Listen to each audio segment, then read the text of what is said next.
pick your recent social issue in the last 24 months, and there's a whole host of fake applauding going on. I'm sorry, I don't buy it. And this country has deep, deep roots in misogyny, racism. Okay, but the way it's being portrayed is almost like, oh, if we hashtag enough, like that will get rid of all the racism. It's not going to get rid of the racism. If we hashtag enough, it's not going to get rid of the sexism.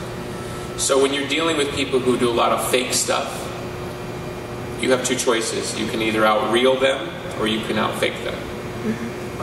I don't think there's a social construct that exists right now where the artist can succeed or also be rewarded for either choice. Does it make sense? If I wanted to make a particular social statement, and I had a perfect music video in mind, and I wanted to spend $250,000 to make sure it had the highest level quality and stuff, I don't see an atmosphere where people would actually receive it in the way it was intended. Well, you know, the internet does like cat videos. I don't really think it's about cat videos. I think it's about a decline in intelligence in the average American citizen. I know you're talking. No, I'm saying this: the school grades and all that type of stuff in the average American citizen has declined over the last 20 years. You know, social cachet has become something more valuable than pride, or you know what I mean.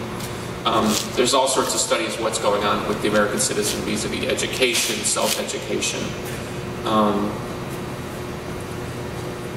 Point being is when you're dealing with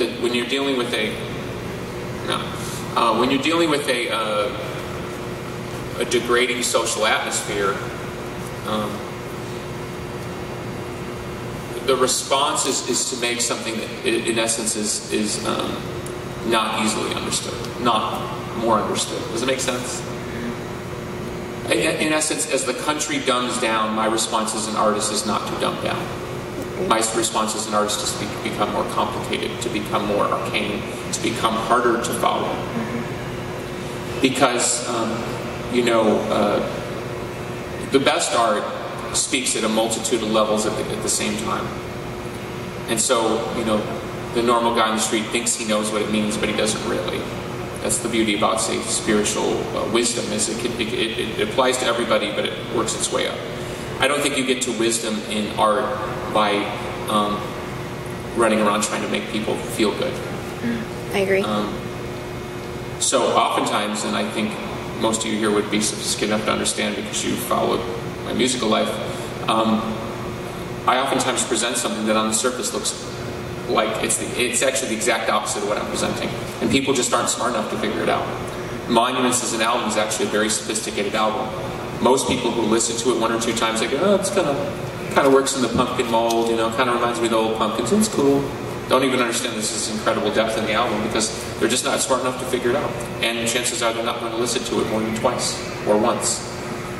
So the record business would tell you that I'm supposed to dumb all that down. You know what I mean? Put woey woes and all that shit that everybody does, like whoa, whoa, whoa, all the shit in the middle. We just laugh. You know what I mean? I think the survival of the band, the legacy of the band will be because every time we came up against that wall, we took hard left. We didn't go, okay, we're done. I don't see that. And I think you can look at any. I think you look at any really difficult time in history. Where a country or a culture starts to go through really like almost like a convulsive state of like what is happening, clashing of civilization stuff.